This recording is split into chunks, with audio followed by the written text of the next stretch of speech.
Welcome to the iRacers Lounge. I am your host, Mike Ellis.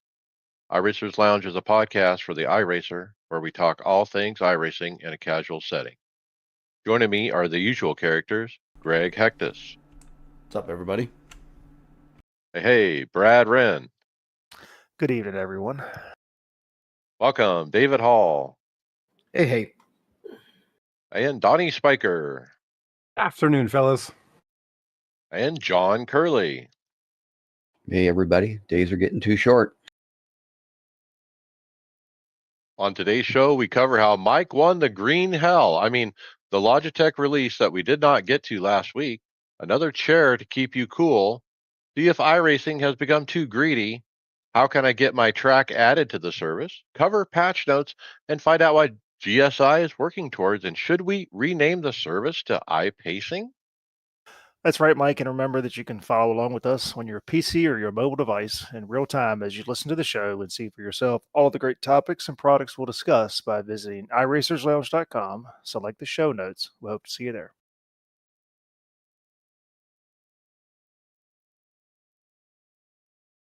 All right, the sky is falling. Oh, you'd have thought so. WeatherTech Raceway from Laguna Seca has a pricing update. It's no longer going to be a part of the base package. How does that affect any current member that's using the forums? It does. Do you mean they're not taking it away from me? No. What? I get updates? Do you sense the sarcasm? No, but okay, so it's not free anymore for new members, right? That's the deal going forward, right? Correct. Well, that's the thing nowadays. You have to have outrage for other people. Outrage for the second account I don't have yet? It's just a group of people that want to whine and complain about everything. So,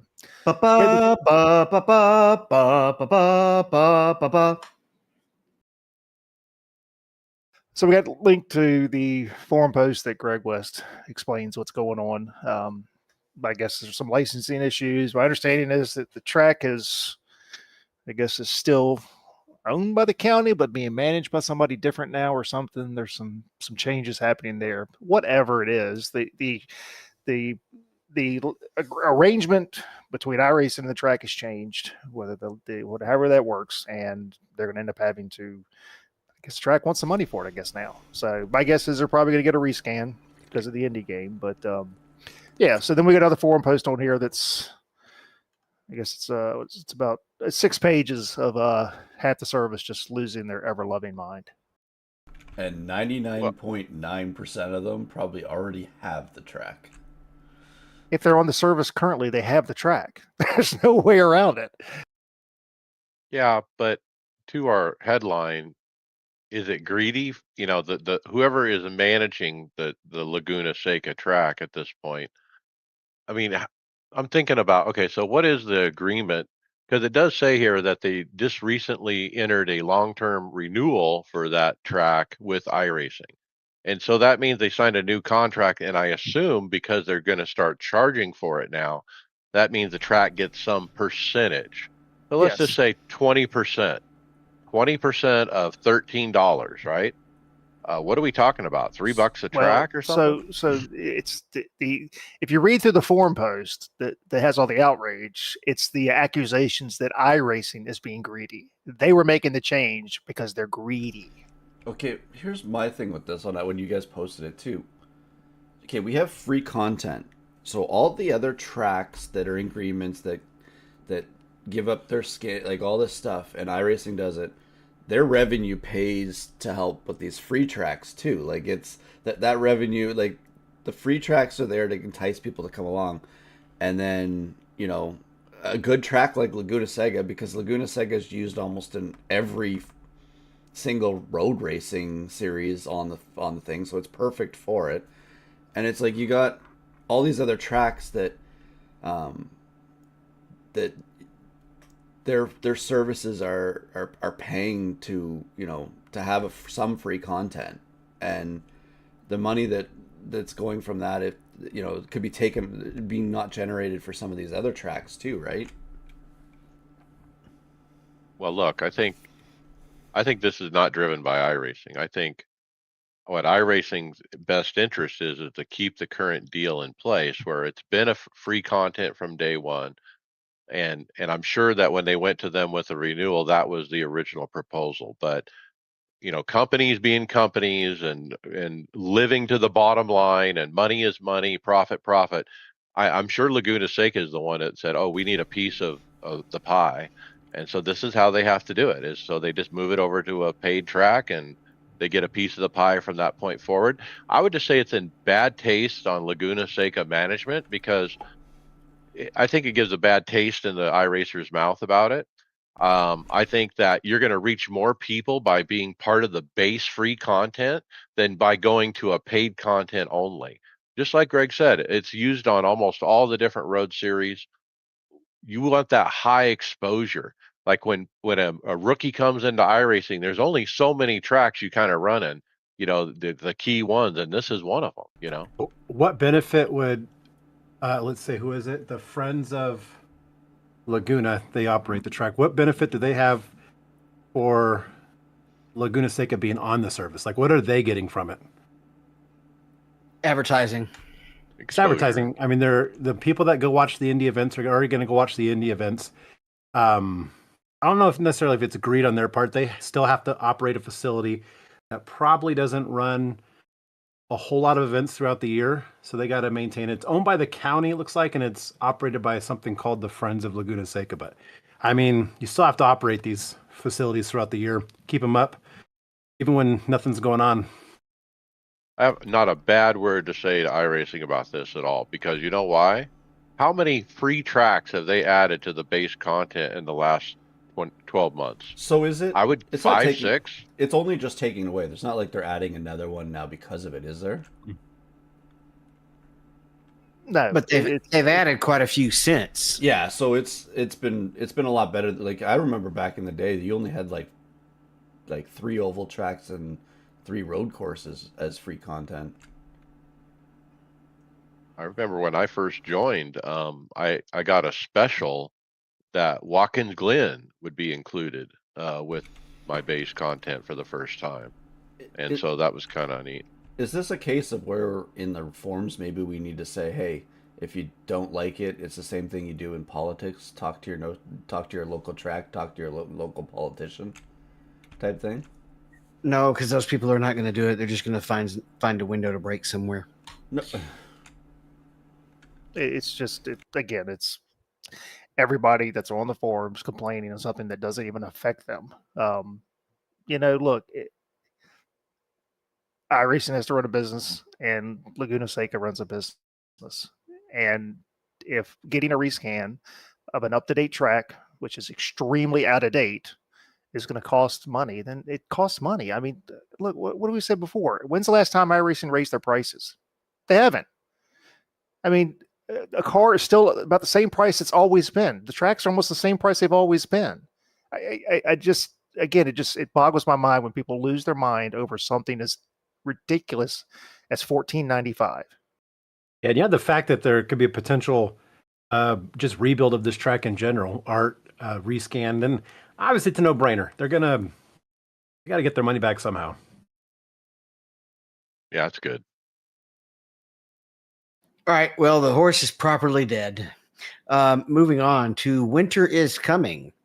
I'd like to put one of these snowplows on my BMW, but first I'd have to have a BMW. Is it really that slow? No, we have a forum post here by Jordan Winsel. He shows a screenshot from his stream of a GT3 car or something up ahead of him, but it's got this giant snowplow blade kind of looking thing on the front of it, is what he called it. And yeah, some kind of graphical issue. I've never seen something like this before. Looks like it's tearing. It looks like a hole in there is tearing through, or like something's grabbing onto the front of that car. But it makes me excited if there's snowplows are coming to iRacing as a Canadian here who loves snow. It'd be awesome. Well, this guy's got tearing. He's got something going on with this graphics card. That's what I'm thinking. He's in an old Intel i3 and he's got a 2070 and he's streaming and he's got a camera and he's got a second camera and yeah.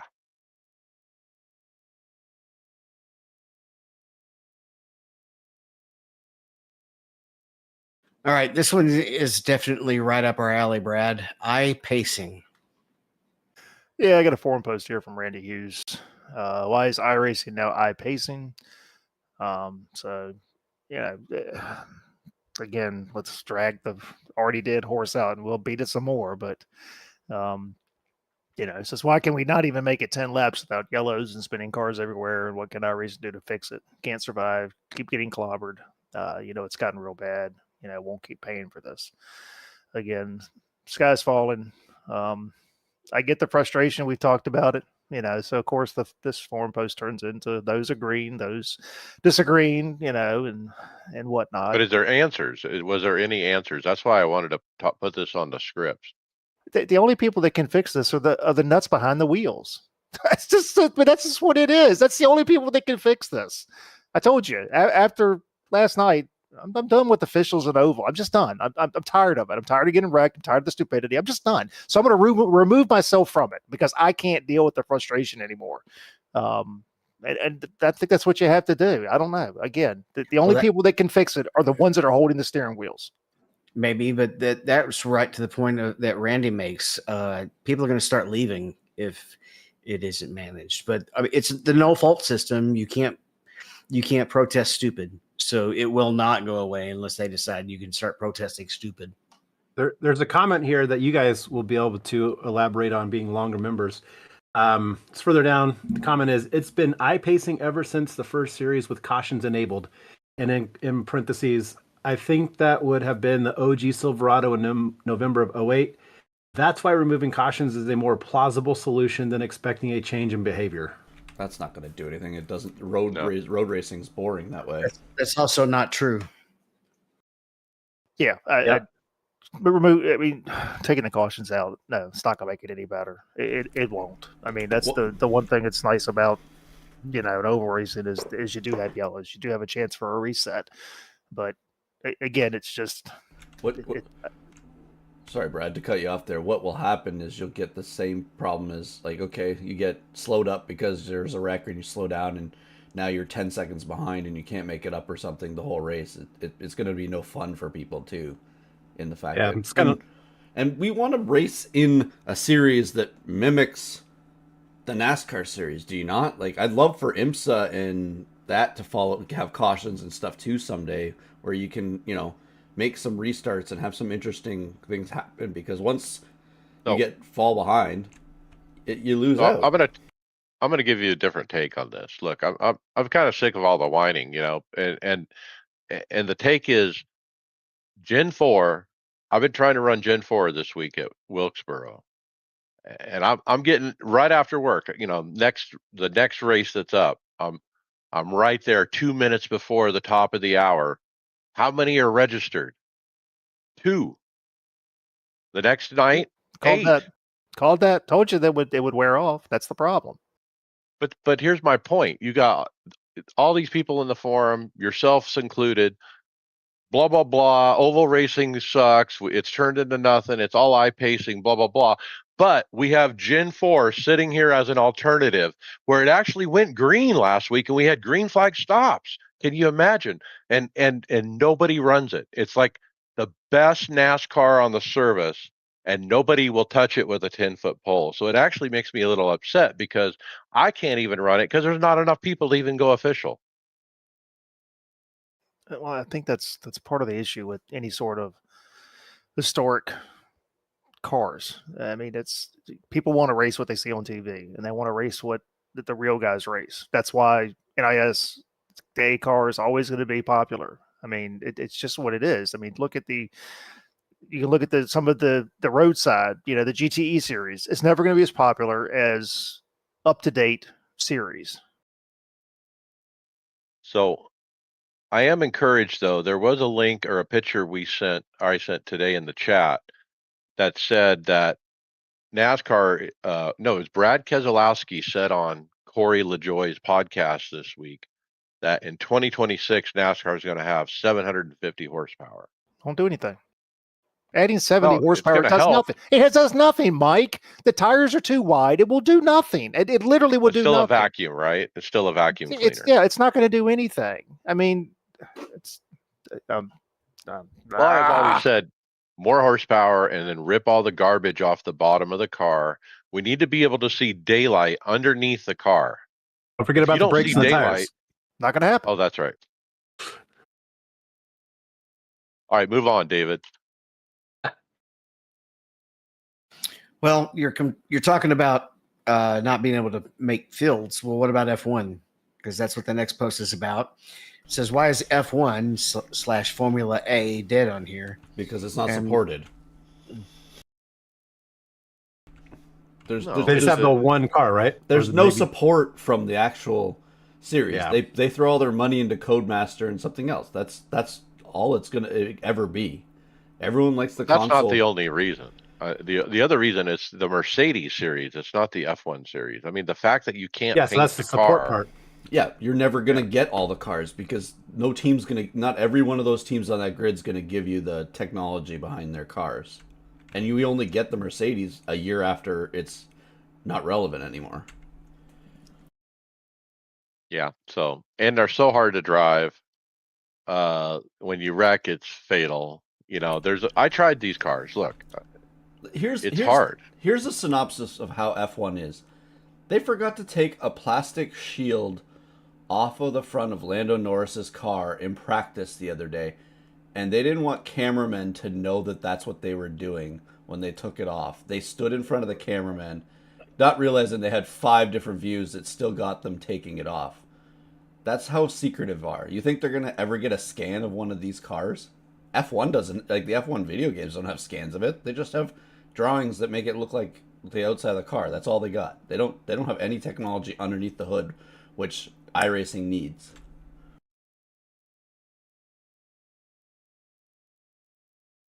Yeah. So even without the actual F1 and all the different paints and all that, the driving side of it, as some people say in this post, there, the net code and so forth. It's just super hard to drive. Like I can't even get around the track by myself, let alone around with others. Mike, not to backtrack. Have you looked up today's participation for Gen 4?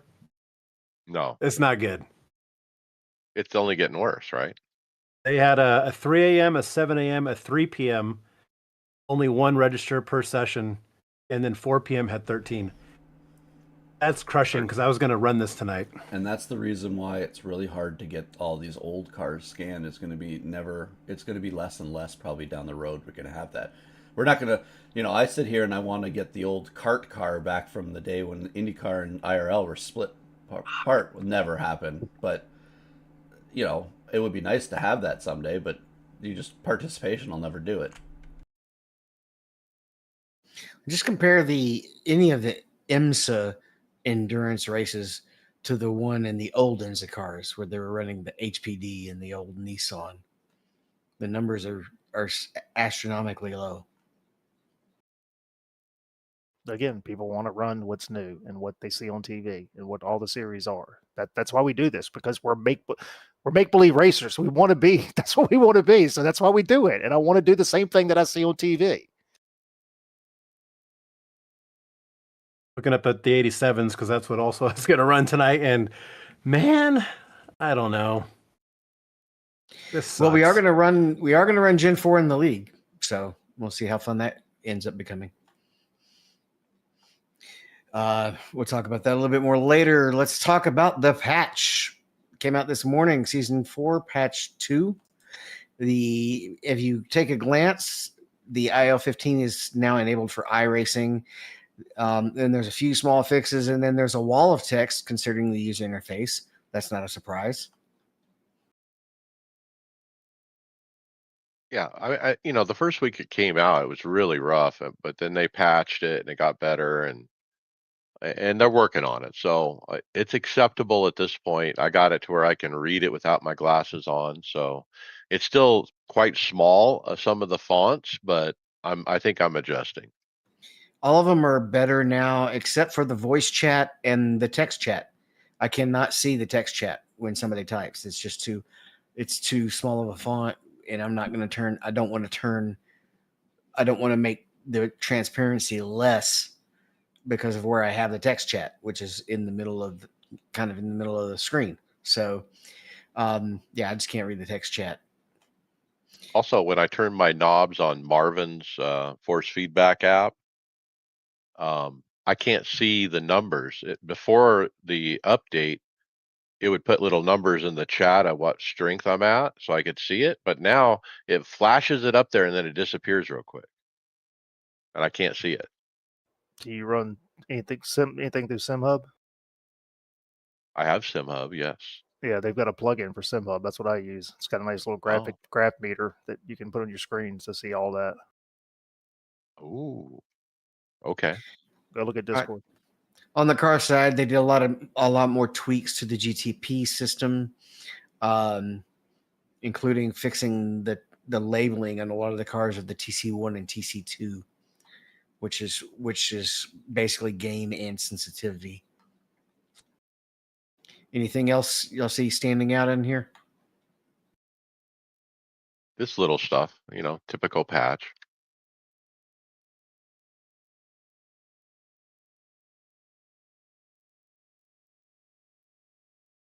Kind of curious with the instanced power lines that were adjusted at Daytona International Speedway.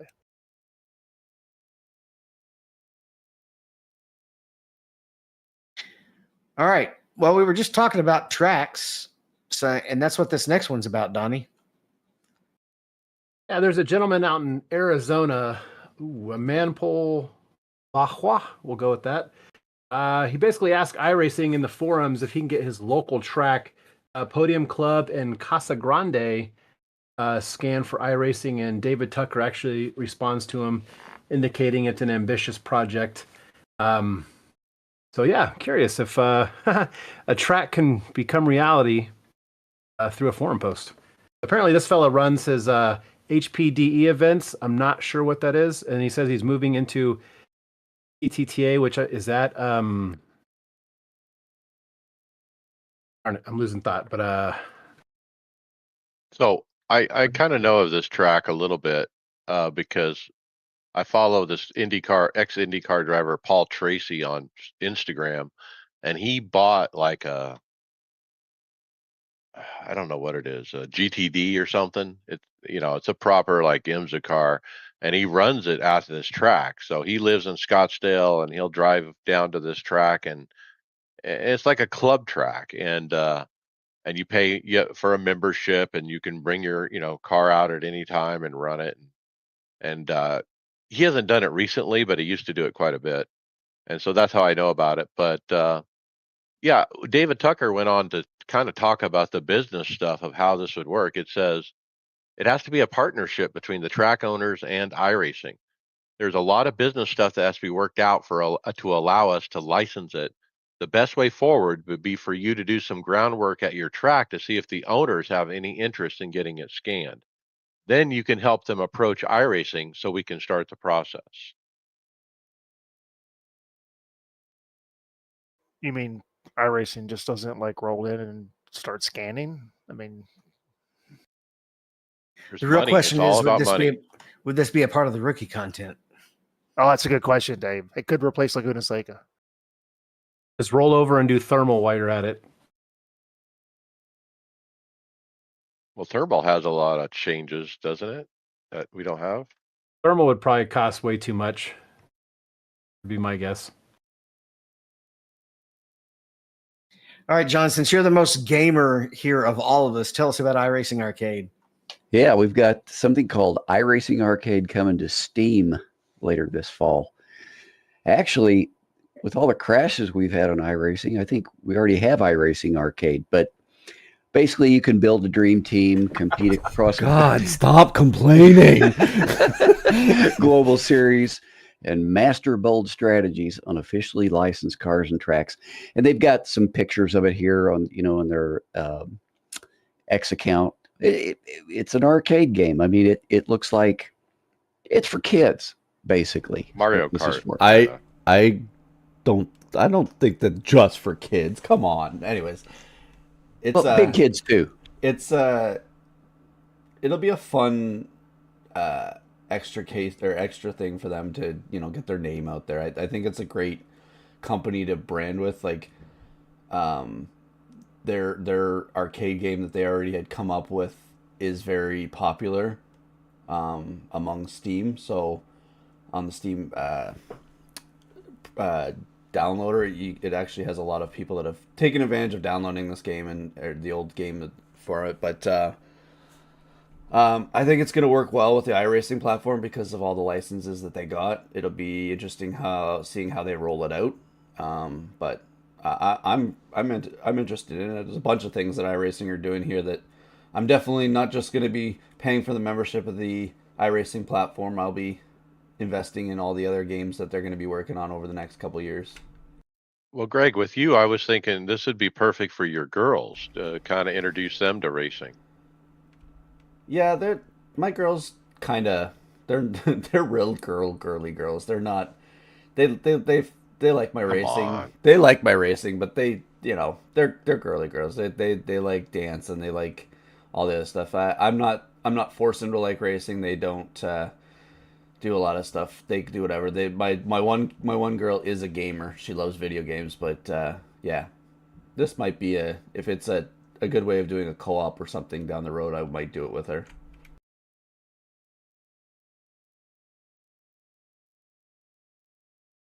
All right, in a little less than 2 weeks, we have the eNASCAR Coke Series final, right? Tuesday, October 7th, and you're invited. Doors open at 5:30 p.m. Eastern, and that's at the Hall of Fame in NASCAR in Charlotte, North Carolina. Yeah, so as an iRacer, you are invited if you can get there and be there. Um, I I didn't look at the post, but I think you have to RSVP. But you guys are going to do the listen party too at the same time, right? Yep.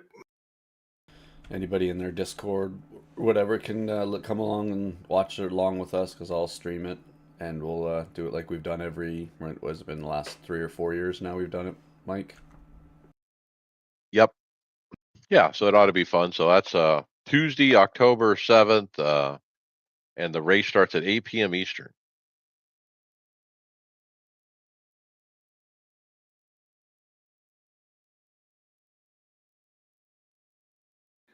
All right. I'm not going to make a fancy transition for this one because I don't know I'll take this exactly one, I David. don't know exactly what it means by last chapter. That could be bad.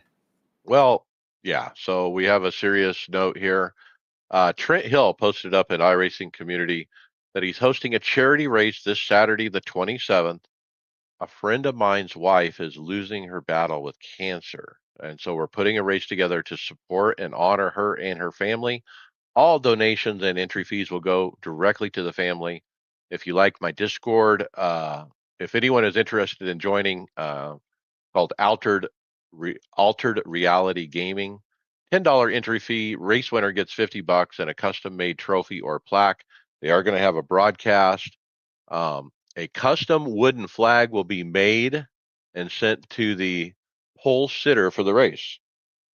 And so he says, I also have a RC hobby shop with a discount code for the event if anyone is interested as well. And so they're going to call it Tina's Last Chapter 100 laps at Talladega. Lobby opens at 6 p.m. Eastern. Look, let's get out and help Trent support his friends and his friend's wife and earn some money for these folks. I believe it's going to be in the trucks as well, based on the poster. All right. I don't think any of us are running this next event. Me and Greg have tried running it in the past, but I don't think it's going to happen this weekend. Yeah, I don't know. Bathurst is this weekend. The 1000. It's in the supercars, the newer supercars. Bathurst. Somebody told us in this chat. That was 2 H's, Mike. Bathurst. First. Bathurst. Bathurst. Bathurst 1000. It's got the 5 time slots since it's not quite as long of an enduro race. Mount panorama up and down the mountain. What's GMT's what, 5 hours ahead of Eastern Standard Time? Is that what it is? I can't remember always. I'm trying to always remember. 4 while we're in daylight savings time. Okay, so like 12 o'clock's and 8 o'clock start. Okay. You don't have your conversion chart on the wall next to you? I forgot to print that off on the I'm waiting for iRacing's conversion site page to go up live. That reminds me, I found out there's a part of Newfoundland that actually goes a half hour off. We're not going over this again. We went through this all at we sorted this out already. You could live in Arizona. So for my Aussie friends, I was just thinking, look, I've been enjoying the Ringmeister, where they change cars and keep the same track.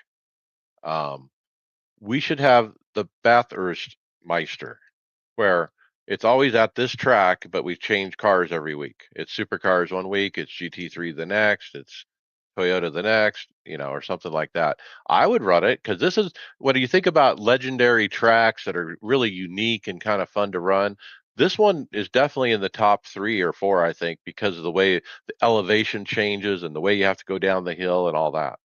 Yeah, I think that could work, Mike.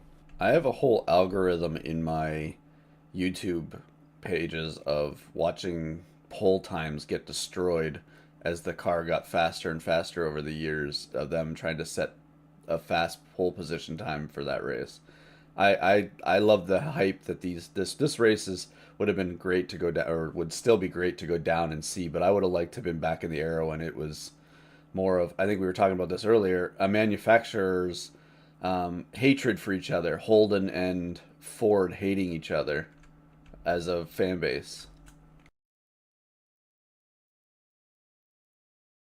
All right, the following weekend is a Petit Le Mans, which is the IMSA cars at Road Atlanta. And ping me on Discord if you need a GTP driver, because I can't get anybody on this team to drive. I'm working that weekend. I would have helped you, David, but I'm working that weekend. I would do it, but Brad says I can only run the Mazda. I didn't say that. I think I said that. I don't do GTP. So look, another great poster, although I want to call out just my OCD here. So we got the nice Porsche Penske here in the IMSA livery. And then we've got the Aston Martin in a non-IMSA branded livery. Come on, it's trying with the colors, right? It just doesn't have the banner on the windshield. The banner, and it doesn't have the right number plate. Come on, iRacing. What's the sponsor of an Aston Martin team, though? It's probably really hard to do that, wouldn't it be? Like the number plate, because the number plate shouldn't be black. It does have IMSA above the emblem on the front of the hood. It does, but it doesn't have either the GTD or the GTD Pro number plates. Again, I think we've summed it up. They have like 5 employees at iRacing. They make $7 million a quarter off membership. No QA department. It must only go through one review process, maybe one. If it goes, they got a good poster guy.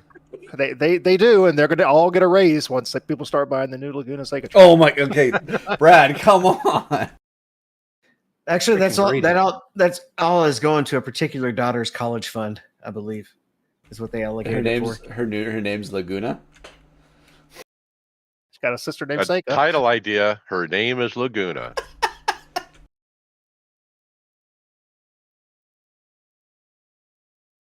What else this week, Brad?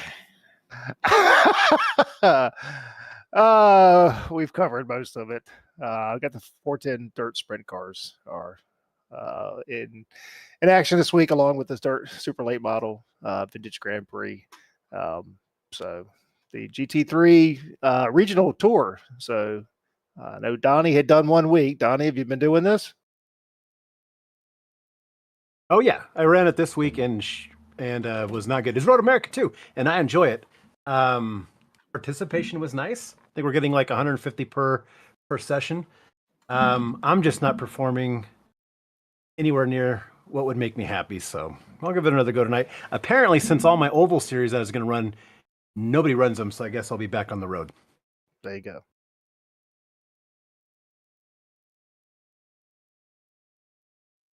I will say, Brad, podcast. sorry, having the Ford Mustang GT3 pass you, is it not the best sounding car on the service? I don't know. I'm in it, so I don't normally hear it. Oh wait, let one pass you then. Oh, That's yeah, no, it incredible. does sound good. The Aston sounds good too. Sorry, Mike. That's okay.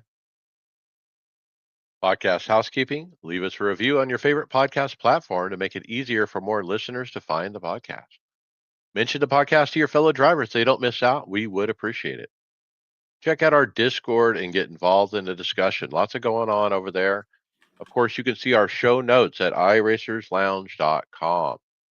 We're in regular rotation at Performance Motorsports Network, and get your merchandise at iRacersLounge.shop.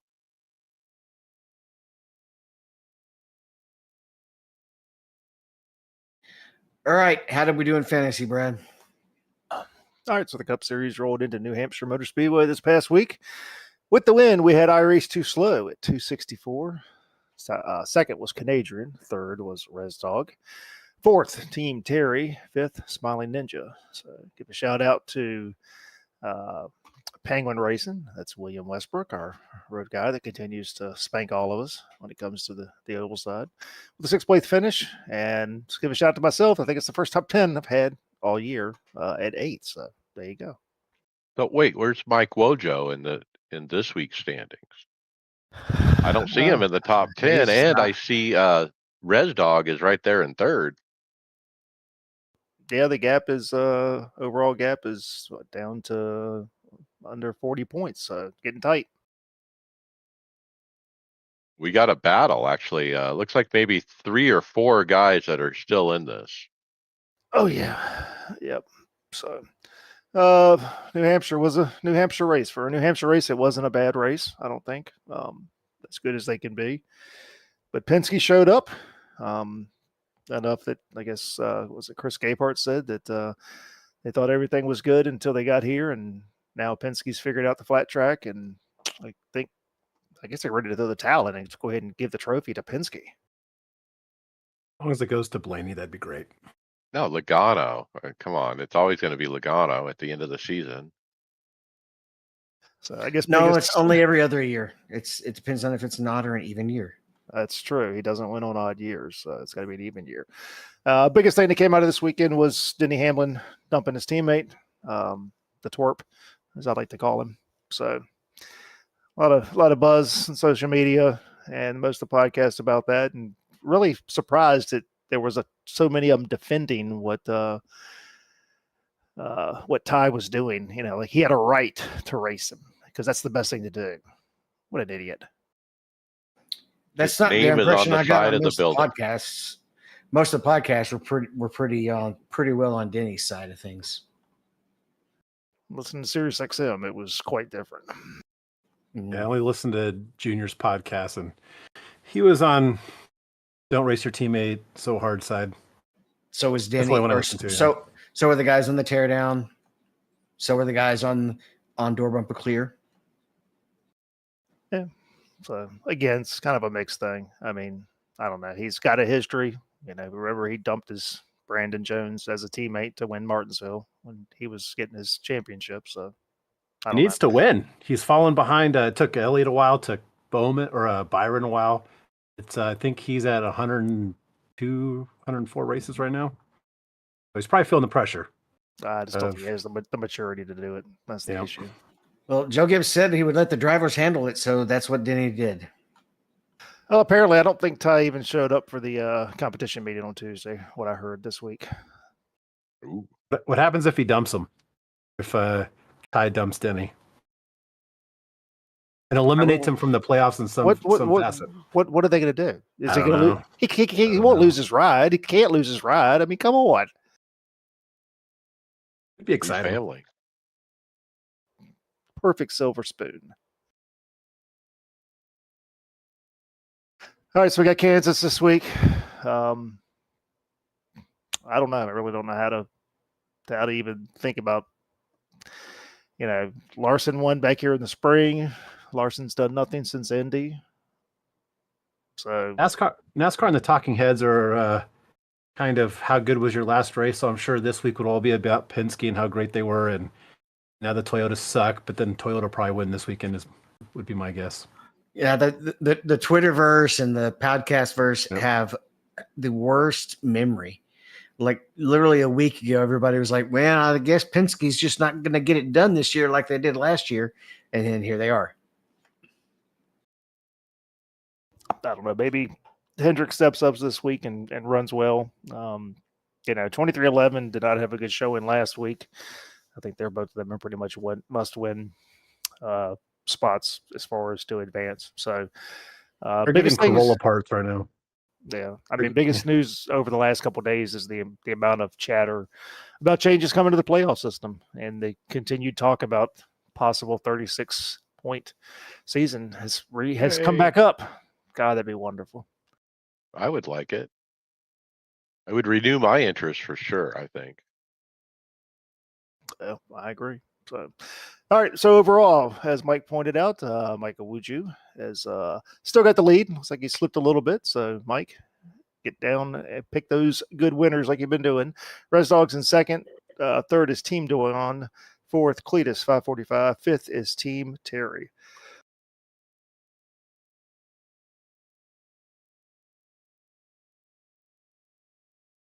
All right, our first hardware announcement, it has to do with the gloves. It's a post from Maradness.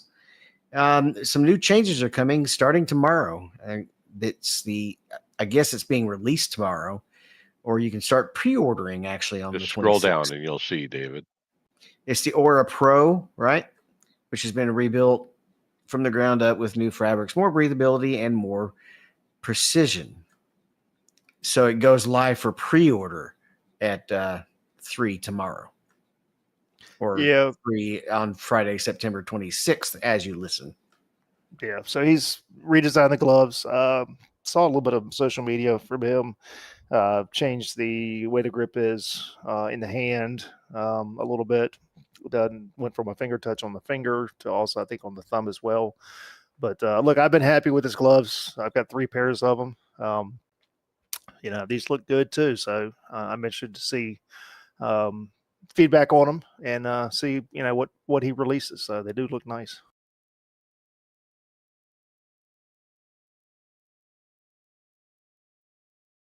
On this next one, I love the thumbnail on the YouTube video.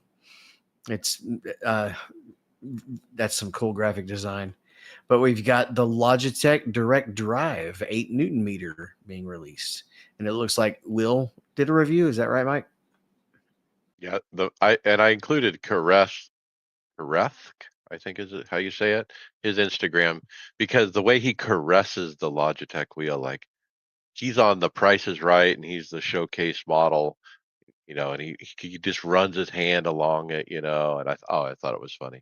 But yes, Will Ford does a video on the Logitech RS50, which is basically a Logitech entry level system, wheels, pedals, and a bass. This is a small one though, but yeah, I mean it is what it is. $350, 8 newton meters. It comes with the pedals. The pedals are extra. Oh, are they? Okay, sorry. Yeah, it's like $159 for the pedals. You mean they're not included for the rookies?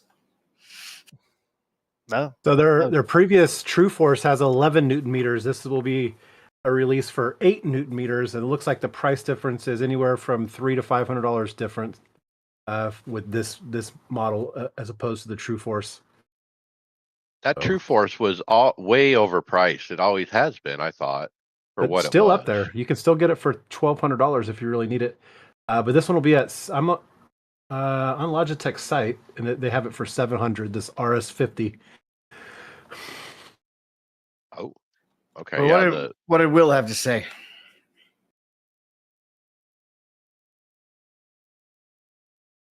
I didn't watch the video, so don't know. He has a PlayStation and an Xbox in the background of this thumbnail, or not in the background, but as a part of the thumbnail, and that's perfect for what. I don't know. Never mind. No, you're on the right track. I mean, that's who the customer of this is. Look, if I you're don't on want to dismiss console, it or nothing, but yeah. But if you're on console, I mean, you got to consider only a few brands that are, compatible with the console, and this is certainly one of them. Yeah, I Well, mean an that's Xbox will run anything that a PC will run, just about. More of the console gamer. They're not gonna bolt the SimiCube to their desk or nothing crazy like that. Do people run consoles with chassis? yeah. I'm We sure. met a few at the Sim Gaming Expo, to be honest. Yeah, I was kind of surprised. I like it.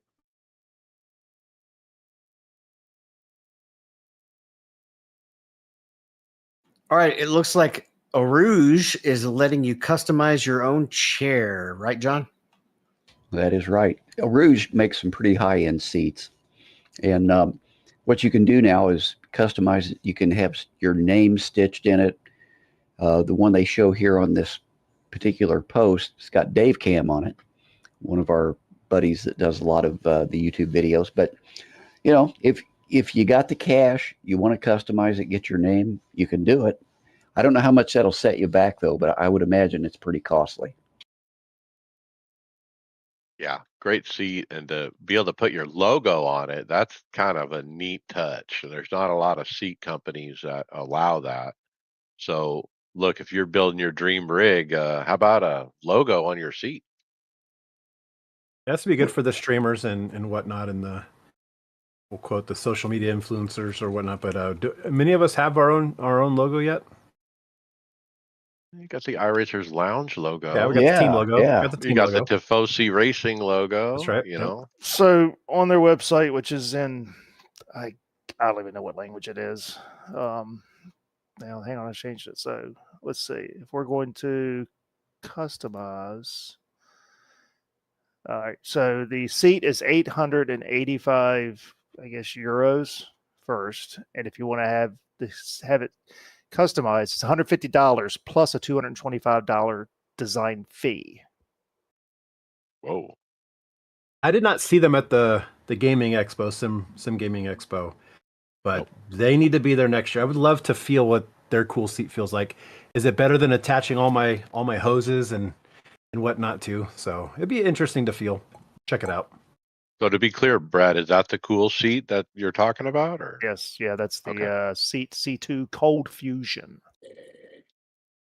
So the language is probably French if they're out of Belgium, which speaks a Yeah. couple of different languages.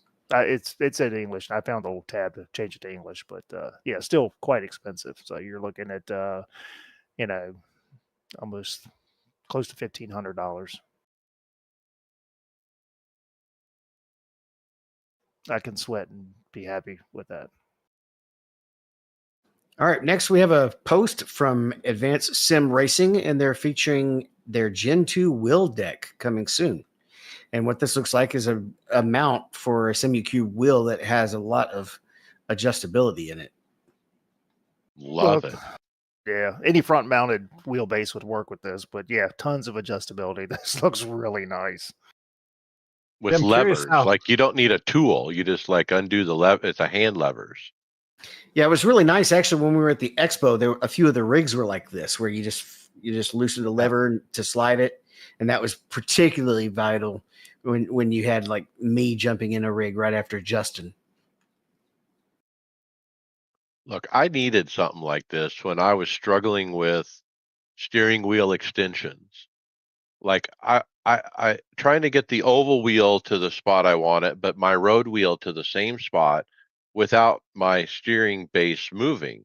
And if I had this where I could just like flip a couple levers, push it back 2 inches, it would have been perfect solution. And maybe I wouldn't even have done extensions. So this is keen for sure. I wonder if you could. I assume you could probably put this on a sim lab or some kind of other branded rig. Yeah, it's going to be based off whatever the dimensions are of your uprights. So yeah, I'm definitely going to look at this once it comes out, see what the dimensions are. But yeah, I think it'd be absolutely wonderful to be able to just slide it upwards and backwards, like you said, Mike. Sometimes you want to make an adjustment between the two. Or an angle adjustment. Yeah, I'm curious about how far you can lean it back, like for a dirt car or a sprint car, I should say. if you can get that proper angle, or at least get closer to it. Well, that makes me think about, let's lay it back and put a big old Moza truck wheel on it so we can do the truck sim.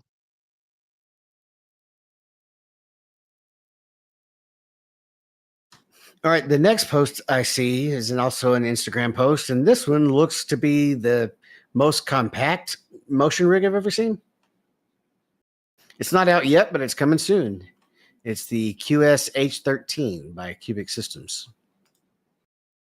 Well, look, Cubic made all the best motion that I tried at the Sim Gaming Expo, the ones over at Podium Racing, and so forth.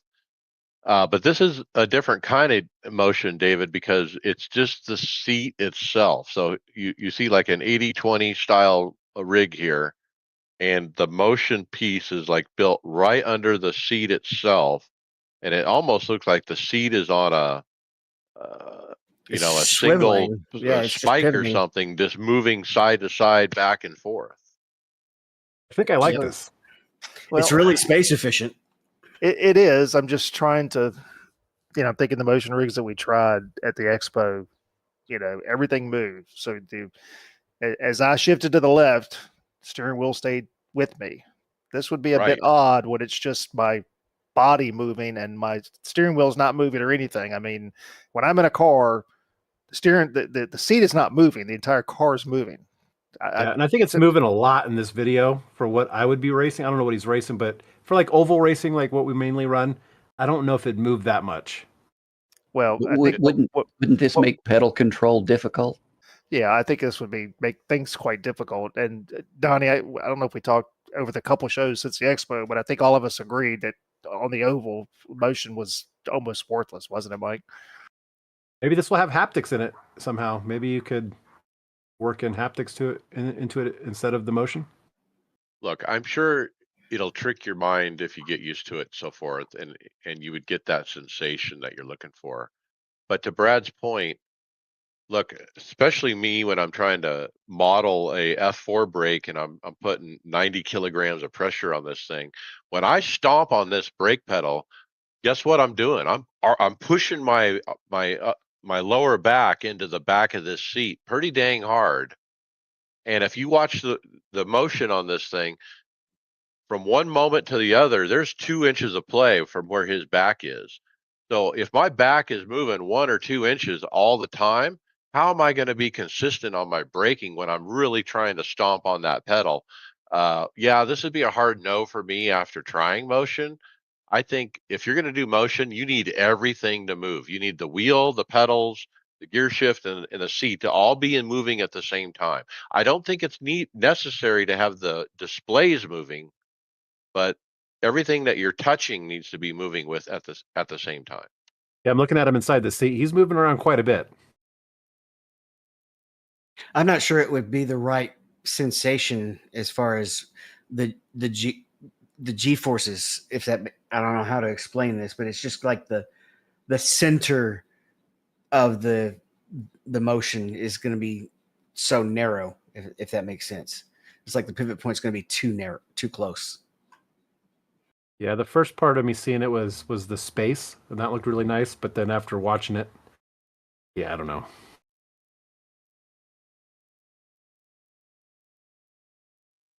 David, this next one, I'm going to jump in. It's got me thinking, boy, Brad has got a hard choice coming up.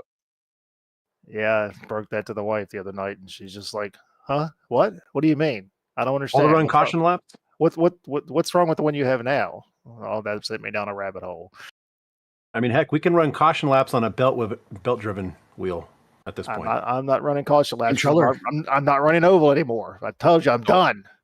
So what we're talking about is Sim Labs has announced they will do the official announcement of their wheelbases at the Sim Racing Expo in Germany coming up soon.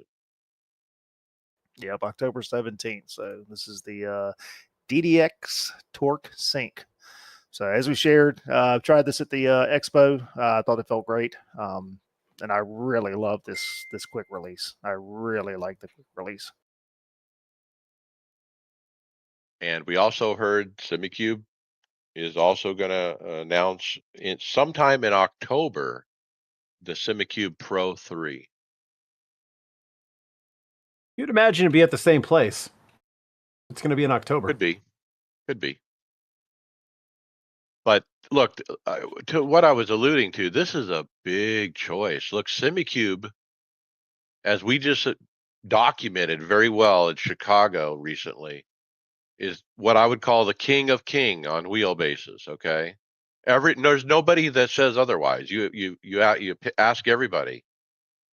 That's the one.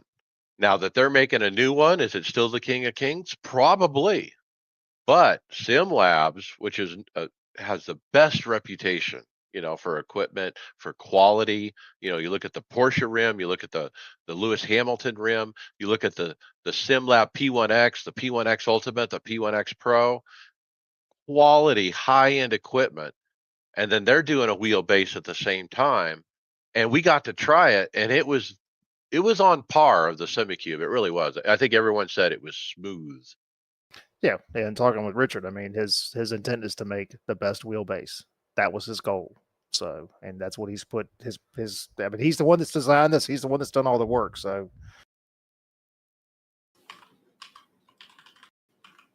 how's this going to shake out, Brad? Are you going to wait for reviews? Are you going to bite the bullet on pre-orders? No. This is like this is a next year purchase. I've already told the wife that. So this is waiting for reviews. Yeah, I'll wait for reviews, and I'm curious to see, what SimiCube comes out with as well. Both of them are going to have USB pass through, which is good. So I don't know. We'll see. Yes, lots of decisions. I'm okay right now. I'm all good. Life's good. So, but it's going to happen next year. I'll be right there with you. There you go. You waiting too, John? Is that your plan? I am. I want to see the reviews on both of these two, the SimiCube 3 and this SimLab, and then pull the trigger. For me, it's just how long will this one last? And then you'll be in the market, right?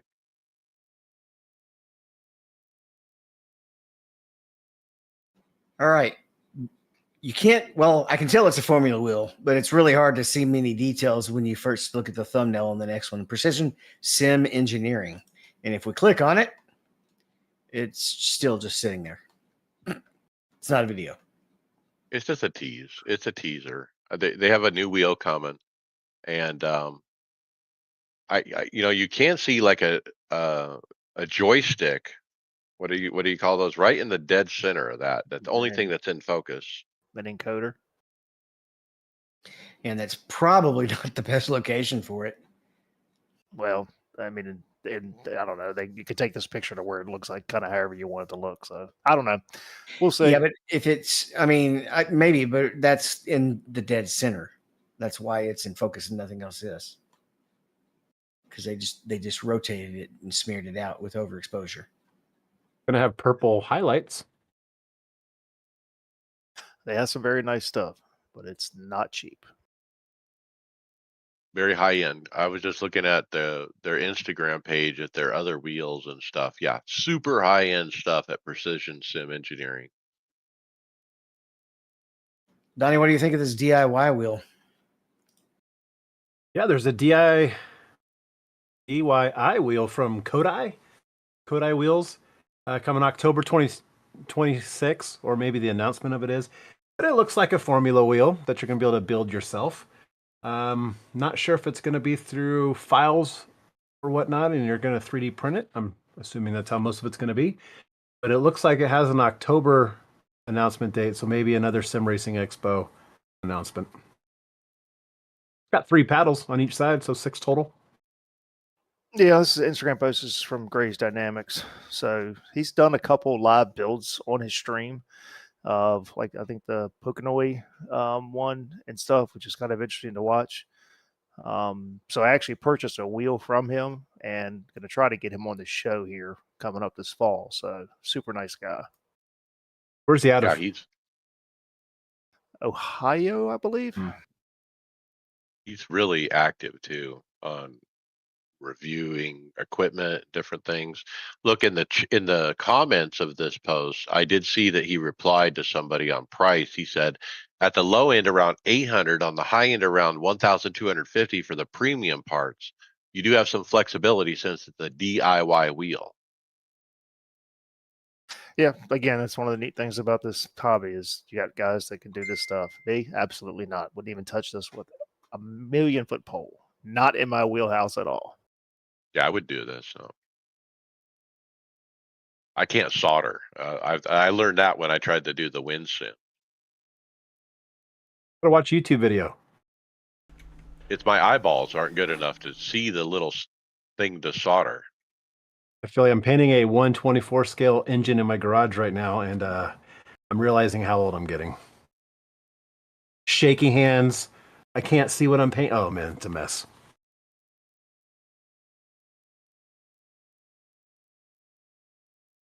This is where I play the soap opera music. All right. Another wheel. Conspit 310 Apex launches tomorrow. Mark your calendar. It's actually out. It's on their website.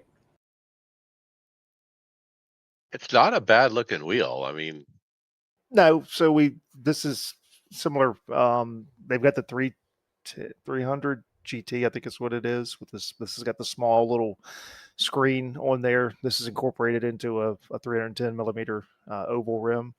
No, Conspit's coming out with some nice looking stuff. They continue to come out with good looking stuff. And I think last week we talked about the button box. That's very similar to this. So yeah, the stuff looks good. The reviews I've seen have been good as well. I do like they have a I think it's the Conspit Max 01. So it's a nice GT rim with a screen that looks really, really nice. I know, David, you're in VR, you don't need a screen. So but I like the layout of this one, and the screen doesn't take up that much space. So this is an option for an oval rim for me because I drive a small oval rim.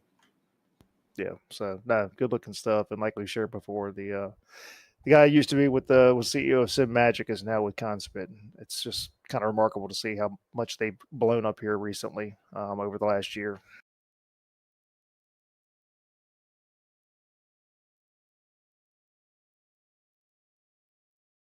Or what's this next? A double Stream Deck or just like a Stream Deck on steroids? it's a double. It's kind of cool. Sim Sport Gadget. They got a nice little 3D printed style surround for not only a regular Stream Deck, a Stream Deck XL above it, and then a DDU above that. So you got, and then it even has twist knobs built in below the below Stream Deck, the lower one. That's it's at part an of, angle. That's part of the Stream Deck. That's another Stream Deck. Oh, that is you it? can get. Yeah, it's 2 Stream Decks in there. Yeah, and they get you when you get it. You can buy the console with the screen for $355. I'm guessing is that it must be American on here. I can't tell. Touch screen too. And then if you want the Steam Decks included, it goes all the way up to $994. So I mean, it's nice, but the thing is massive. Where would you mount this with the DDU? I mean, I would off to the put side it. on an arm, right? Yeah, it's like a center console. I mean, you go to- you'd be off to your right. If you go on the website, John, there's a 6-inch metal arm that it comes with that goes into the 80/20 bracket. So it has ball joints on it so that it moves around. You can angle it any way you want. My seat doesn't adjust. I'd have a hard time, I think, getting in and out with this guy. But I do like it. I'm guessing it'd have to be on the side that you're not getting in and out of. Well, that's where my shifter's at and my handbrake. And my other button boxes. That's the thing. I have 2 keyboard trays and I have to slide the one keyboard tray to get out of mine. And how useful would that DDU be if it's down off to the side? It would just have to be information. It's true. Yeah, information. Yeah, David, I get what you're saying. Like, you're not using that for your shifter or anything like that. No, there's some other screens out there. Like Daniel Newman's got a Copilot screen, which is nice. It's got a lot of information. You can put relatives and stuff up there. Just depends on what you want to do, but not as a traditional DDU looking for gear shifts and all that. But if you have it over near where a shifter would be, it's going to be completely out of your field of view. Well, if you wear VR, it's completely out of your view too, isn't it? But JRT isn't. It's right there in the middle. See, the thing is, they make other options too. They have a whole bunch of different options with this 6.8 touchscreen as well that you can configure it in. So there is smaller versions of it if you want to include or to make. They have a lot of different ideas on what to do. I just don't understand why you'd have your shifter things there. You're not looking. You want your shifter dead center if you want to see what gear you're in. Do you not? But you're not going to have. I mean, you're not going to use the DDU as a shifter indicator. You're going to put other stuff there, a track map or whatever. But look, I like it because I've always been envious of the people that can build like a center console and make it look kind of like a car and the window nets. But I'm too lazy and not creative enough to do it. This is an easy way just to buy your way into a center console. Like buy this, build your rig around it, like use it as a centerpiece or a starting piece, align everything around it and like make it a part of your rig. I think it looks great. If I was starting over, I would certainly consider something like this. Help a layman out here. I'm not familiar with the Stream Decks, but I'm looking at a Simucube label on one of those buttons. Does that mean he Just can fires it up? Oh man. So how would I do that? Never mind. So I can ask that later. With the Stream Deck, you can make the buttons really anything you want. The image goes to it. You can, I mean, like Mike's got a big one. I've got the smaller one, but you can do pages. You can do so much stuff with the Stream Deck. It's fantastic. Yeah, if you use up all the buttons, you just create a second page and you have a whole nother layer of buttons. Why do I go to the Simucube app and No, like you have on the Stream Deck app, okay. and you point it to your shortcut of how you launch copy. your Simucube app, and then it just picks up the icon and everything. So it's like That makes sense. it's grabbing the executable file to open it, right? Yeah, Yeah, but then you can get plugins like for iRacing. So like all of your black boxes are on there. So like I can just hit a button and go right to the black box I don't want to go no tires. to. Yeah, Or anything you want tires. to do. Yeah, it's wonderful. Replay controls, volume, anything. It makes it nice. He particularly appreciates the ability to control his WinSim. Just put a helmet on for that one. There's amazingly not a single button that has anything to do with wind on my Stream Deck. Maybe if you flip the visor up. Actually, Brad, there is when you start talking, isn't it? I'm hurt. I'm gonna cry now. Well, while you cry, let's let Mike talk about GSI working towards a full ecosystem. Or maybe not because he's on his phone.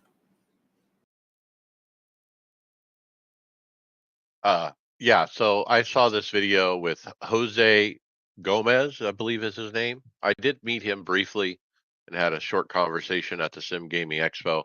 But he does have a conversation here with Inside Sim Racing. And they ask him, hey, what's coming at Gomez in the future? And he said wheelbases, pedals, cockpits, everything. He's going to do everything like track racers trying to do everything. Stay in your lane. I was waiting for it. I knew it was coming. He's really good at the wheels, isn't he? Stay in your lane. Stay with the wheels and pair them with Heiskevelt pedals. There you go. They're two things that need to stay in their lanes, right? I might just get the Huskinville wheel to spite Brad. Make sure you put a camera on it, and Brad It forces Brad to watch it on your stream. Look, it's perfect for VR because you don't have to look at it. Right. It's Exactly. designed for VR. They said it feels really good in the hands. Graze Dynamics said that. Like he was trying to be nice because the guy from Heiskeveld was right there next to him. And so what he said, instead of saying, oh, this thing looks hideous, he said, oh man, these grips, they feel really good. All right, Brad, on this next one, are you trying to call Freddie an alcoholic or Bubba? That's more Freddy. So I got a forum post here from Corey Honecker who says, I've been tinkering and creating tools to easily create real spotter packs. So he said, here's the Bubba Wallace, Freddy Craft. This one, he said, it was done just about 90 minutes, start to finish. So it uses only one race worth of audio. So just very bare bones. You can download it or you can listen to it here. So, yeah, no, it's hard enough to get through an hour and a half of door over clear listening to Freddie. Last thing I want to do is listen to him while I'm racing. Does he say the There one? better not. Go ahead, Danny. There better not be any cackling. And how is this going to help you run cleaner NIS races with him spotting for you? That's very true. All right. So what are the spotter packs out there? So we got Freddie Kraft, we got Jimmy Johnson, you got Jimmy Johnson Cuss, we got Donnie Trump, which is the one I run. Who else do we got? The generic ones. The Aussie ones. All the languages that they offer them in. Crew You got Chief, I guess. Crew Chief, which I use. And that has a whole bunch of spotter packs on it, including a former teammate. Yeah, I was just about to say that. So I guess my only concern with this is if you made this from one race worth of audio, there's a ton of calls in there. There's no way you got all the calls right. Think about it. Maybe he doesn't make a lot of calls. That's why Bubba. Oh God, don't even start it. So you just said my biggest concern for running third-party spotters, that they don't have an audio file for every single spotter call. Now, how do you know when that happens? Well, Donnie Trump's doing the normal spotter calls, but then all of a sudden I hear the Aussie guy jump in and say, oh, you're in the fuel window now, which is a new spotter call they put out this last patch. And so my spotter doesn't have that in there. And so I hear a totally different guy on the radio because of it. So that'd be your engineer. Hold on. So they've had TJ Majors work on the NASCAR game. Why didn't they, why doesn't at some point iRacing put an actual spotter pack from, I mean, obviously then they're favoring obviously one side too, like having a cup one that you wouldn't be using on the road side, right?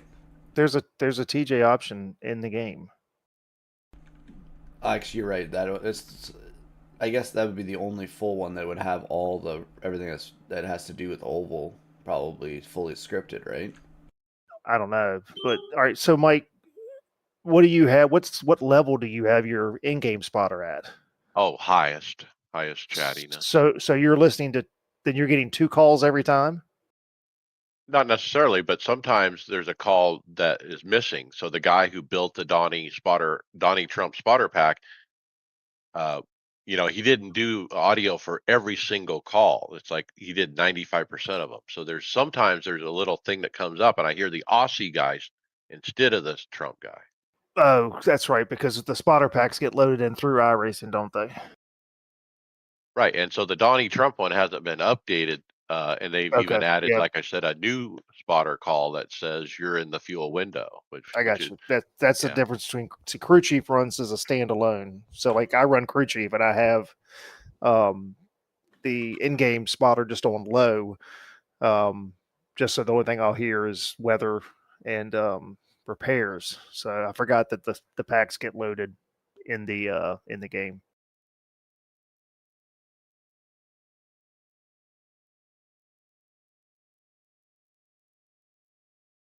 All right. Are you going to turn your pedals upside down, Mike? Dang it. After seeing this, I just might. Moza Racing put on their Instagram a video showing just that with their Moza active pedals inverted. They have what's called the optional Moza CRP2 inversion kit and performance kit. And wow, I'm so tempted. Now, look, I've already decided, I don't have the money yet, but probably in November, I'm going to buy another active pedal and use it as the throttle. And then now I think the next idea that I'm entertaining is I'll invert them. But I don't know. I haven't decided on the inversion yet. You're going to go inverted like me? See, I've always loved the inverted. My original pedal set from MPC was inverted. I inverted mine. I get it, but very fewer and fewer and fewer race cars are being built with inverted pedals. They're all floor mounted now. Good point. I've got my clutch and brake inverted, but my throttle's still floor mounted. Is there like a weird angle difference between the throws because of how, one's mounted a different way than the other? No, they're adjustable. They're designed pretty well. Do those Moses come with different faceplates if you're going to buy one for a throttle? No, but I did talk to Chris Randall in our Discord chat about just that, and he actually ordered a Moza throttle pedal face that belongs on a CRP, and he found a way to mount it on the active pedal, because he ended up getting two as well and using one as a throttle. So there is a way to do it. I'm going to ask Chris, how, and I'm probably going to do that as well. Brad, you're saying that most cars aren't done that way, or race cars aren't done that. What cars aren't done that way nowadays? All your GT3 cars, Cup cars, those- the NASCAR Cup cars are hang. Nope, floor mounted. They're floor mounted. The Gen 7 are floor mounts. Yeah, Gen 7's yeah. floor mounted. I thought they're hanging from a pivot point on the top. Nope. To Gen know, you 6 would have were. to actually be in the car. So truck, Xfinity still traditional hanging, but yeah, the next gen is floor mounted.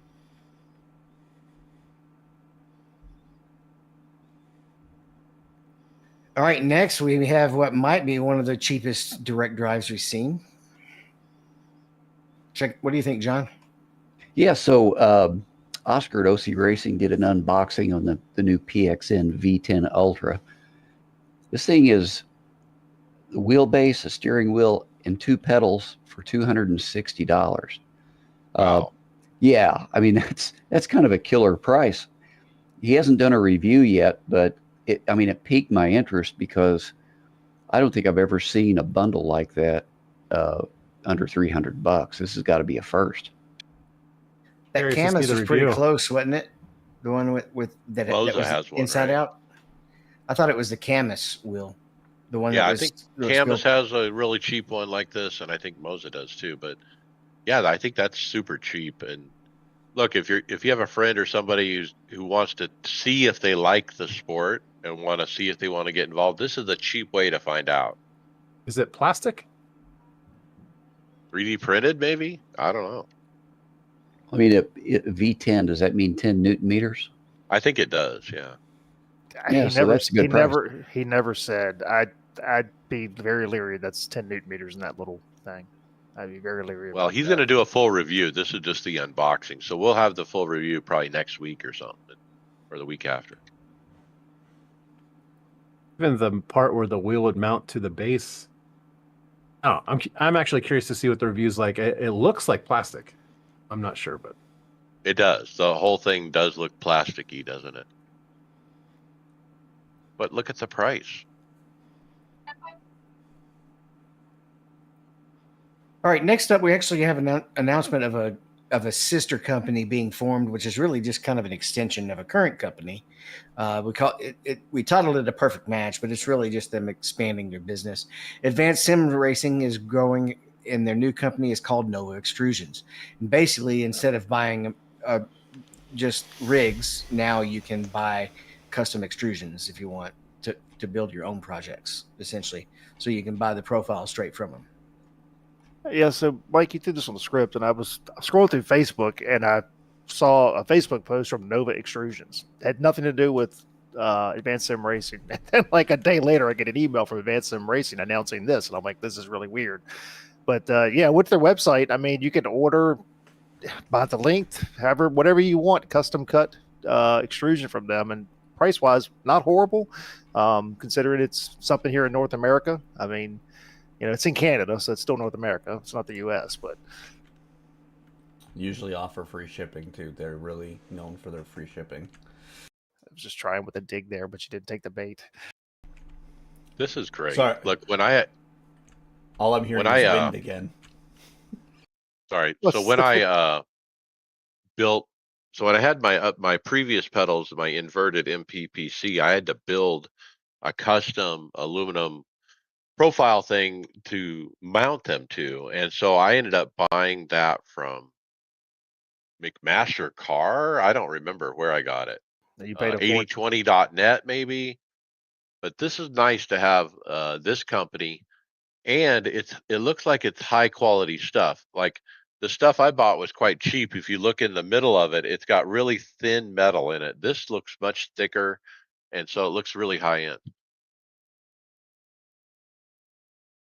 I haven't looked at all their products when I'm looking at their length, and it looks like it only goes to the inch, but I'm only looking at one to specify. I haven't looked at all the different extrusions, but um, yeah, interesting. It only measures per the inch.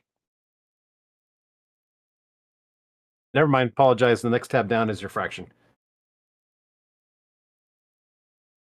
I like it. I use a company that I tried to reach out to sponsor because I like them so much, but they always shut me down for the podcast. But yeah, this is great. This is how I built my monitor stand in the back, and a couple other things was a custom extrusion like this, and and it will measure the exact length you want and get it to you.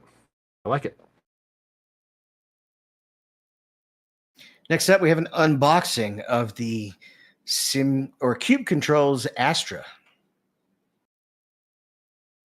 Yeah, just showing off the pretty wheel. I think it's $450 for the colored version. The black or blue were the options, and I think everybody who was at the Sim Expo thought this was one of the best value wheels out there for sure at that price. Felt really good in the hands.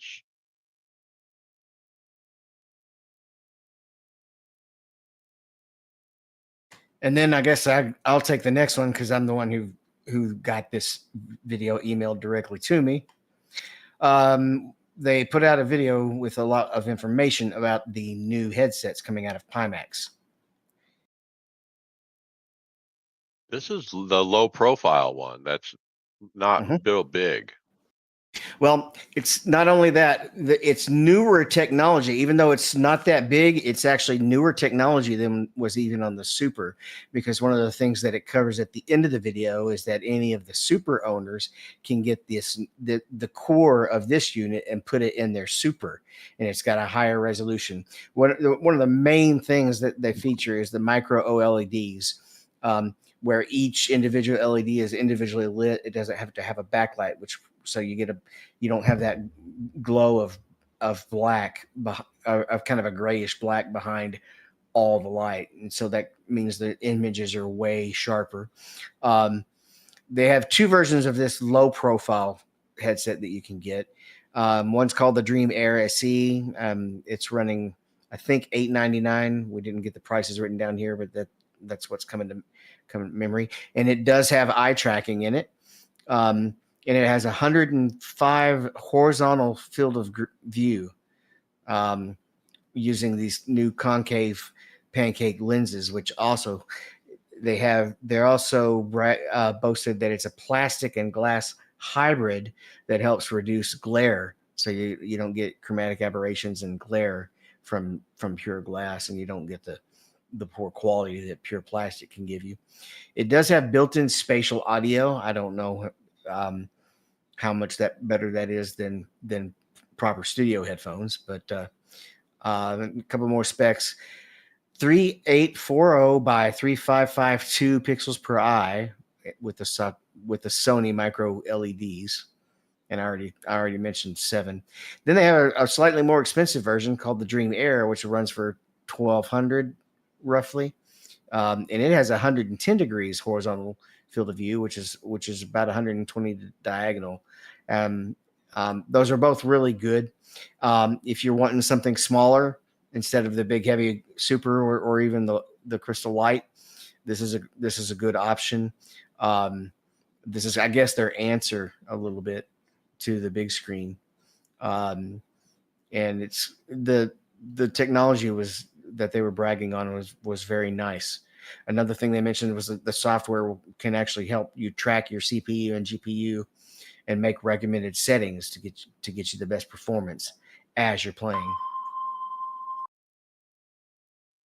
Well, it looks like if you're in VR or want VR, you definitely have a second choice. I think before this, I think you almost had to get that big screen, the big screen one, which was the small, look like a glasses almost on your head, real tiny Uh, ones that. I can't agree. The Pimax, the Crystal Light, what was as good as the big screen too, and they were, I considered them pretty equal because there were some drawbacks on the big screen, particularly with the sweet spot and having to have it built to exactly your face. So once it's built to exactly your face, you can't put it on somebody else's face and have it actually fit correctly. Yeah, that was a drawback. But if it's just you, yeah, I don't know. I never thought the crystal was something that I would ever consider just because of the size of it. I really am keen on these smaller ones though. Well, the original Crystal was huge. My Crystal Light's not that big. It's not really any bigger than a Reverb was.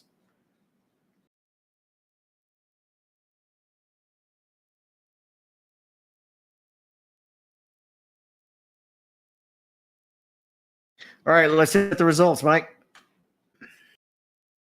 You got it. NASCAR iRacing Series, New Hampshire, Friday Open, David, P13. You say A Open replacement. A Open replacement. We're going to just start putting our A Open results in here because that's when me and Justin got on here to run. I think he finished as well. I don't recall. And this was actually a really clean race. They had a couple of cautions early, and then we ran it out. And I don't think we ended up having a green flag stop, but it was definitely cleaner than we'd been seeing in the NIS races. We had, I think, about a 60 lap run at the end instead of cautions every 5 laps. All right, Thursday Open, NIS Kansas. I got a P11. I had a couple instances where I spun out on my own. Uh, got had a problem where I got creamed from behind, got damage fixed, and then finally, got completely repaired. I was able to recover and finish up to P11 after a kind of a bad race, so we'll take it. Chris Waldron, P25 top split.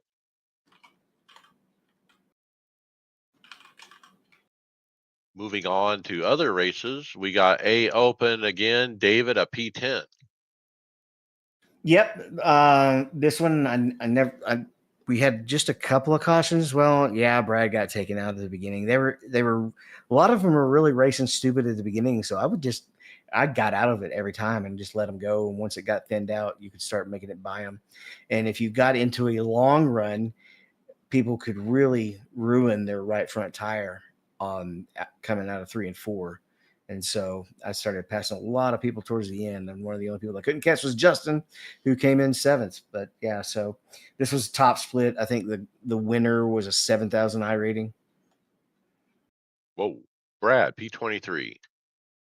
Yep. So taking 3 wide, wrecked out on lap 16. I mean, I couldn't back out. I had a car right behind me. There was nothing I could do, and the guy he moved over. I mean, I held my line and I got dumped. So it just doesn't matter what next gen series. It's the car. It ain't fun anymore. So I'm done. I'm done taking a break from oval. I'll go work on road. I'm done with oval. So probably gonna put a bag over the wheel for a couple months. I'm that frustrated on the oval side. All right, moving on to Ringmeister, Toyota GR86. I had the pole position. Second place was putting pressure on me coming down the hill. Lap 1, I overdrove one corner and stuffed it in the wall. DNF. Next race, started pole position, got ran over from the lead from behind where the guy just completely missed his braking point. I ended up falling back to P6, but recovered to finish P2.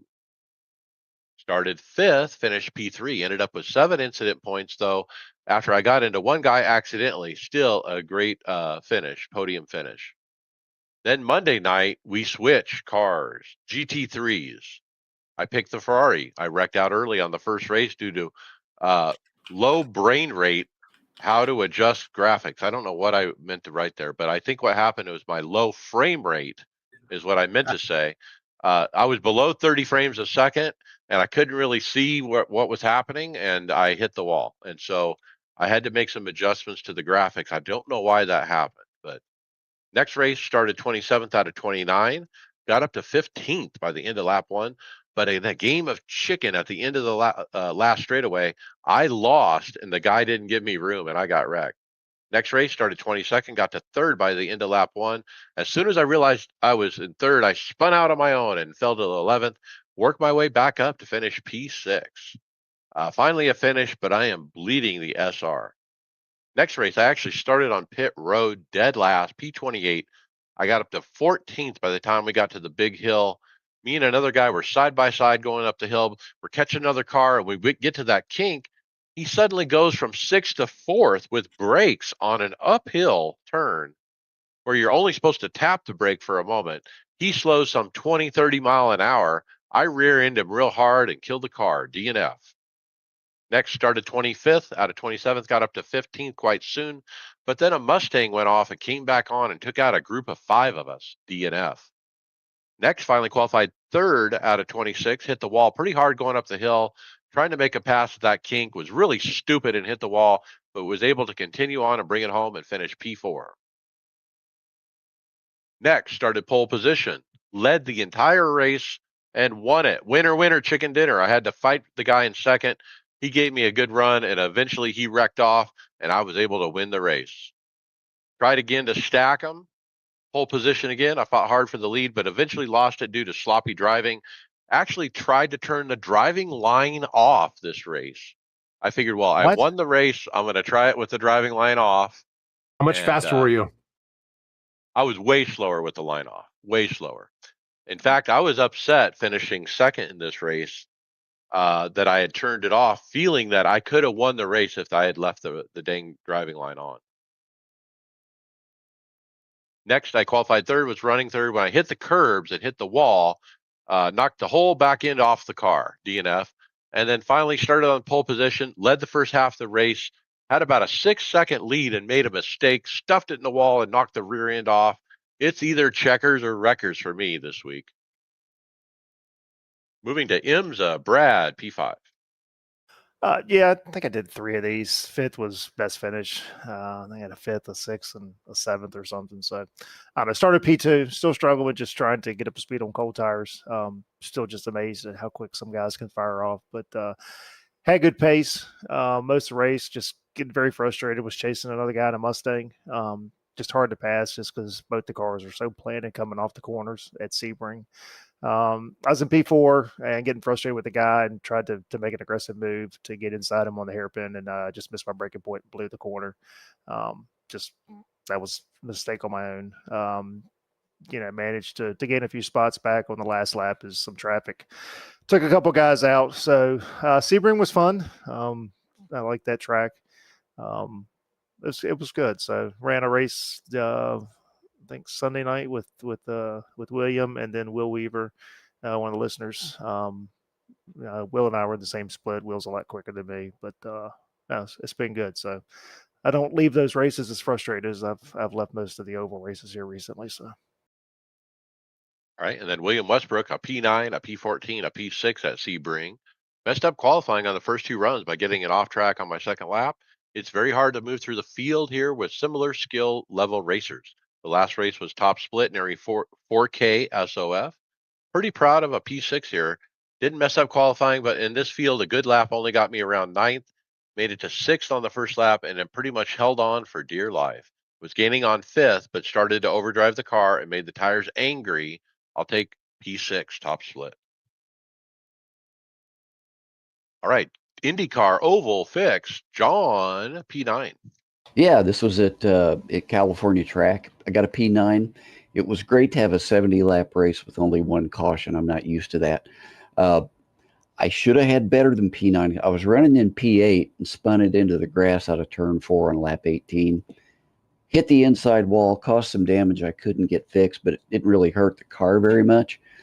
Stayed out as long as I could. Had to go in on lap 39 for fuel, and sure enough, as soon as I pulled in the pit, that first caution came out, so I went down a lap. But rest of the race was pretty calm, brought it home in the top 10, so I am happy. And I do like these Indy cars, by the way. They're fun.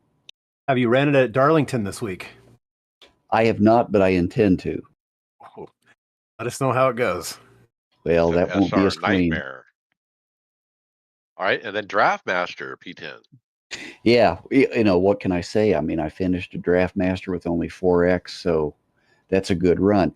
The other thing too about this, this race, as a result of the P10, I'm now up to 3,424th in the standings on Draft Master. Go get it. Majors 24-hour-ish of Atlanta, David P4. Yeah, I teamed up with a guy, Seba, and we ran, and we were running pretty good. We were as low as sixth and as high as third, or high. Actually, we led at one point. Got a lot of good coverage on the broadcast as well. He was way faster than I was, for sure. I love the way they run the cautions, where when a car tows, you that brings out a caution. We ran into an issue though, and me and the head administrator had a conversation in the middle of the race because he wanted to talk to me about what happened. One of the cautions comes out, and I start messing with my black spot, getting ready to go, keeping up with the GT3 in front of me. The GT3 suddenly darts out of the way, and guess what? Not only did the cars are not allowed to tow, they're supposed to wait until they're given permission to tow because the admins want them to go a lap down. Okay, cool. He's sitting on the in the middle of the track, facing forward. I went back in the replay and actually timed it from when I could see him to when I hit him, and it was 1.4 seconds. All right. Might have caught it if I also wasn't trying to mess with the black box, but I had no chance and just clobbered him and ended up on the roof. I towed as a result and used our fast repair and kept from going a lap down. They should have given us a penalty, but Garen cut us a break because of the way it all happened. He felt like they probably shouldn't leave a car sitting on the track stopped if everybody's racing to get back to the pace, basically to the pace line. So after that, Seba came back in, ran us up to third. A caution comes out late. We pit and don't take the tires when we probably should have taken the tires, and he got beat for fourth place or for third place. So we missed out on the coin. Still a great run, though. Grassroots Racing League, GTP GT3 League, William P2. Very challenging conditions at Watkins Glen. We use forecasted weather and don't change it unless it's like the third race in a row. Forecast was for a 62% chance of rain, but driving the actual session, the intensity fluctuated between 65 to 100%. Surprised myself with how well I did, as I normally dread the rain. No major mishaps. Was running P4 on the last lap when P2 spun in the last turn, then collected P3. Overall, very good result. Brad, P6.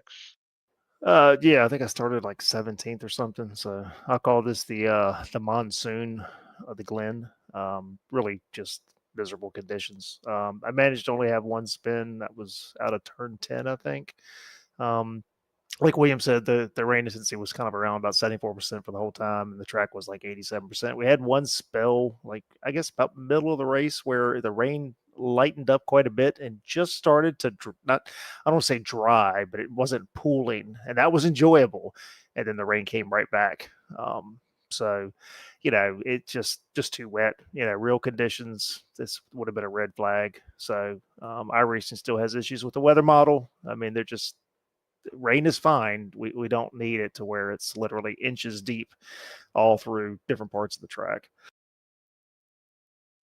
Just too much. David, wrecked out.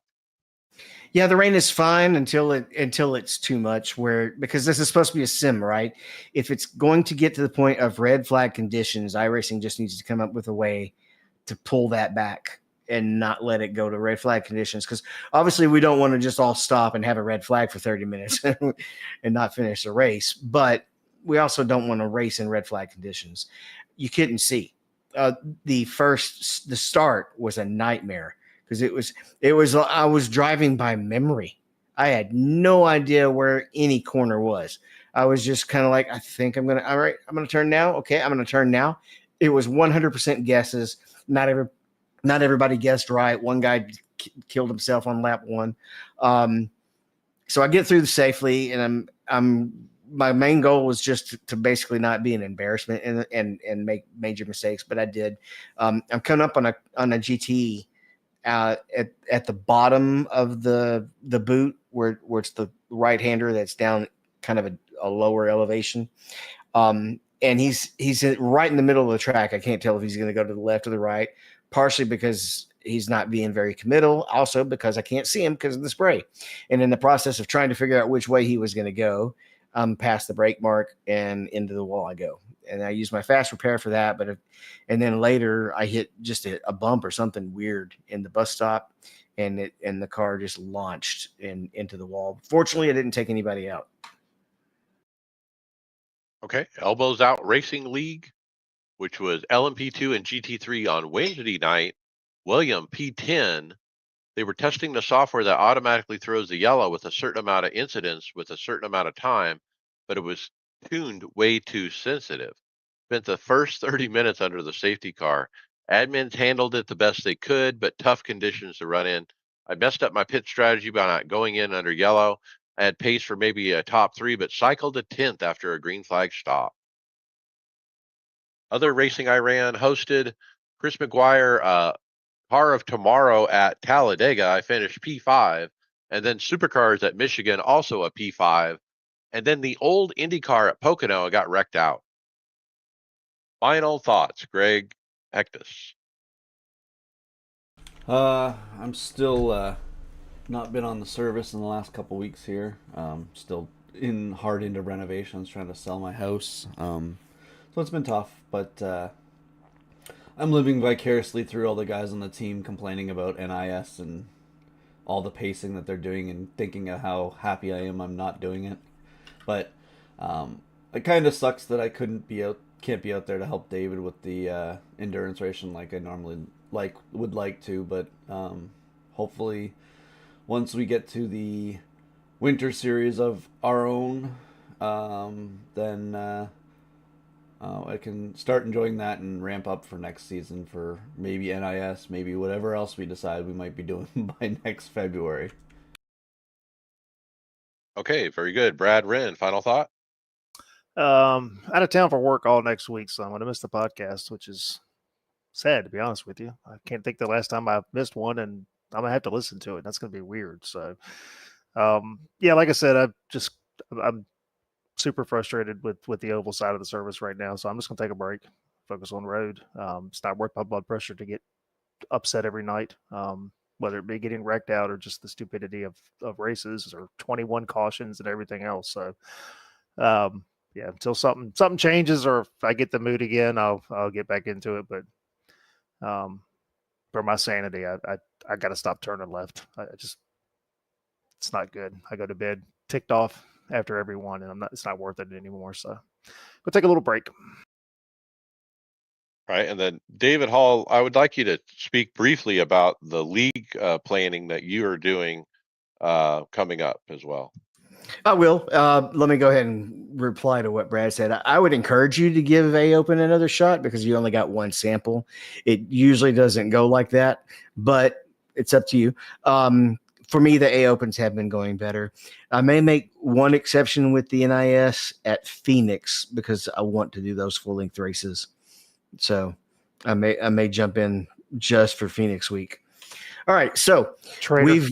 we've picked the league. We've got control of it. I've got the ownership of the league, and Chris is going to be running things. We're running the Gen 4 cars. We're running with cautions on. No green, white, checkered. The Lucky Dog is on, but no wave buys. It'll be single file restart with the lapped cars on the inside. We're running 60% race links. We're running the first 12 weeks of the schedule. And we're trying to do about 60% tire limits as well. So most of the tracks are going to have either 6 or 7 sets of tires in that case. I have 5 of the races already put in there. I'm trying to get the weather kind of like it was back then. The forecast, unfortunately, will not go cooler than cool. So I can't make it get down into the 50s. Like some of the races were. So I don't know if I want to do a timeline or just let it be in the 60s and not be too worried about it, because that's just a small detail. But that's what we've That's what we've got set up. I have 5 races entered.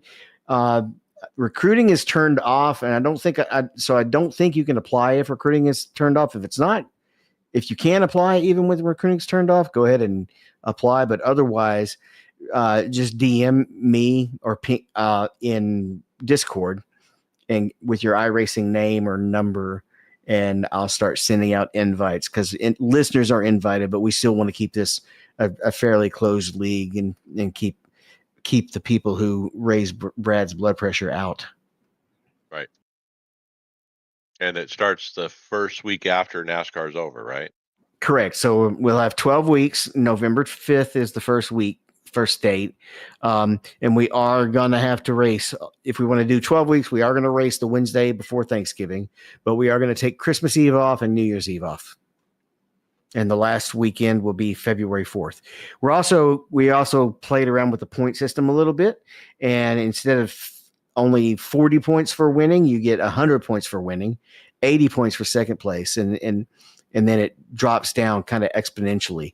So the top 5 get paid a lot more points, which is probably in our series going to end up meaning the couple of aliens that we have are just going to completely run away with it. But it means if you do get a win, it makes a much bigger difference in your season. Yeah, and we got sponsorship to Admin Box. Thanks to the folks at Admin Box and City of Fulton for stepping up and helping with the league. Okay, Donnie Spiker, final thought. Yeah, sir, you have disappointed me with the participation in these oval series. But however, I've been looking at them while you guys have been talking the last couple segments. But looks like 6:30 my time, so West Coast is the sweet spot for the Legends, the 87 Legends, and 5 to 7 for Gen 4 for me out here. So I'm still going to try to give it a go. The last couple nights I ran road GT4 at Indy. Don't really care for that track. And Road American GT3. I'm having a hard time, and I do this with every freaking hobby I have. I spread myself too thin. I get disappointed with performance or however the thing turns out, and I don't focus on one thing. So I mentioned this last week that I was going to spread myself too thin, and I called it after 1 week because I guess I know myself. But I would like to just take a couple and just focus on that. Maybe even practice. I don't know. But I've been disappointed lately of my performance. That's just my time on the sim as well, as it is showing that performance. So I need to put some time in. I need to get better. I need to feel some kind of self-worth out of this freaking hobby. But man, if I can win, you can win. I had P2 and Gen 4 last week, so I'm hoping we get a session going up here in the next couple days. All right, John Curley, final thought. Well, I haven't run an NIS race a couple of months, 3 months almost actually, but Kansas is one of my favorite tracks, so I'm going to be the black sheep of the family and run it tomorrow night, just because I love the track. If I get wrecked, I get wrecked. But I'm going to do some more IndyCar. It's been fun. I just love the speed and the grip on that one. It's like if you're tired of NIS and don't run it, I think that's fine, man. Just find something you like, do it, and avoid the frustration. So race on. All right. Yeah, my final thought, wow, the old man still has it. I feel so freaking proud to win in the GT3 Ferrari at the Nürburgring Nordschleife. Look, it's the hardest track on the service, no doubt.